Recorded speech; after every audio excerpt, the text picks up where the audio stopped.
We're going to discuss a little bit about treatments and treatment techniques. Obviously, as manual therapists, we all have our own way of treating and working. That's the beauty of manual therapy. It's one of those professions where we can work and have a great deal of scope and range and flexibility within our work. But we always have to remember that our treatments need to be patient-centered, as well as, or rather than, therapist centres, even though we will have our own ways of working, our own sequences, our own methods of working. However, all treatment regimes will fall mainly into three areas: that of an assessment or reassessment, the therapist-based part of the treatment, and the home regime. The initial assessment is what's going to tell us where we stand, what we're going to treat, how we're going to treat it. And then every treatment session will involve a reassessment, often reassessment during the treatment and at the end of the treatment. And then we have our therapist-based regime, where we will be treating using some of our techniques and our skills. And then the home regime, which only empowers the patient even more and improves our outcomes. For example, I personally, my preferred method of treatment is I like to do a couple of very gentle neurodynamic techniques in the treatment of trigger points, basically to get some of the axoplasmic flow through the nerve, which helps release some of the tension in the muscle tissue. And then I'll use one of the various treatment techniques for trigger points, whether it be ischemic compression or deep stroking massage. Often I will combine the two, and then I will sometimes add a little bit of heat, and then I will floss the nerve a bit more, or neurodynamic techniques, slide and glide again, and then I will put in some stretching and some exercise to maintain that. And those will also include part of my home regime that I will give to the patients. I find that's what works for me, but often I have to adapt it. Sometimes I have to change the order of things. As with all treatments, all assessments, caution. Don't work over the eyes or the throat. Be careful around the side of the neck, any pulses. Be careful around the base of the skull and over nerves, and be careful if we're teaching our patients to use some of the tools on the market. Please be careful with any of the bony eminences and certainly the ribs, because you may do some damage. So, as I said, we're going to talk a little bit about treatment points. Initially we will do our assessment, find out where we're going to be working, which structure we're going to be working on, in this case trigger points. And the three main areas of treatments that we use are deep stroking, massage and ischemic compression. These are both very safe, but be careful of bruising or post-treatment soreness, especially bruising with regards to people on anticoagulants.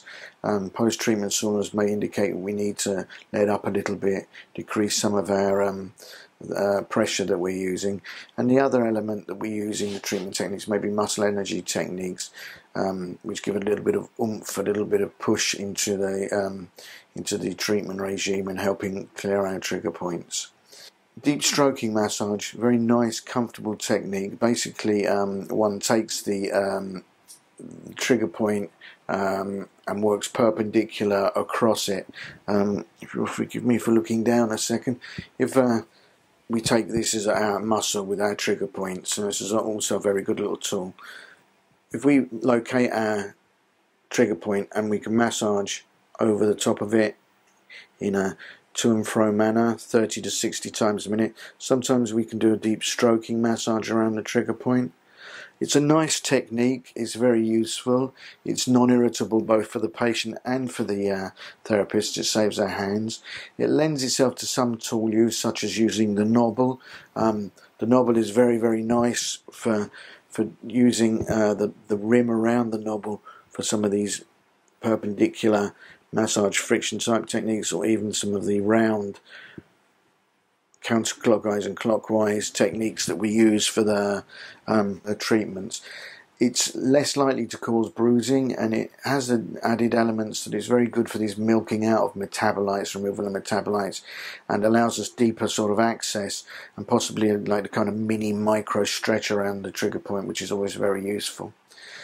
As I said, we want to be aiming for about a number 5 on the visual analog scale, 30 to 60 times a minute, and we don't need to do very, very long stroking strokes. They can be about an inch or two in length usually. That's usually enough.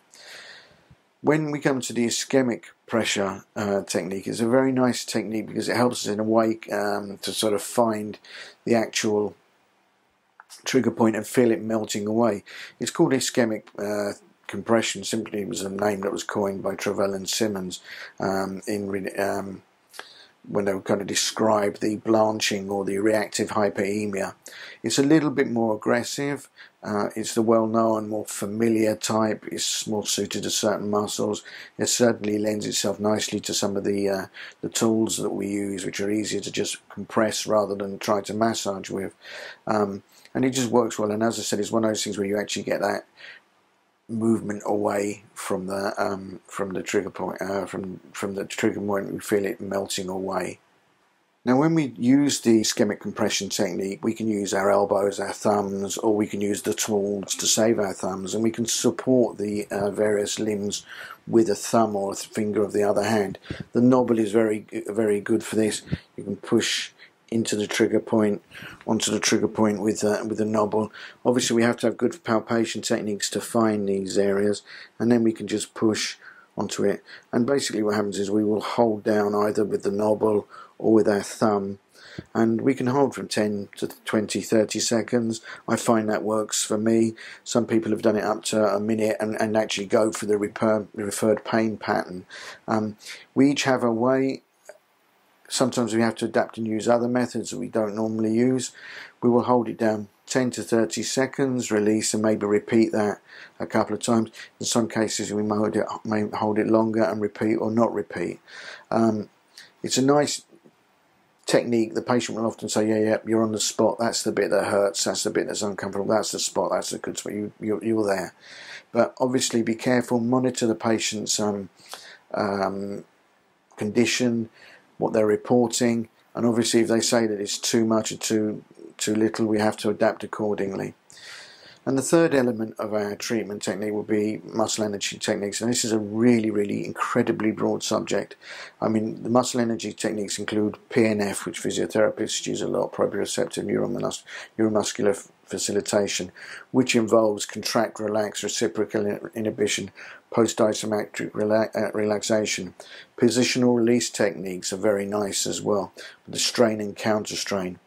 And the integrated neuromuscular inhibition technique coined by Chait was a protocol suggested by Chait in 1994 as a kind of protocol for treating trigger points, which basically a trigger point is found with our palpation techniques. It is held, the muscle or limb is put in a position of release, held for 10-20 seconds, and this may be repeated a number of times, and then an isometric contraction may be used, and then a long stretch.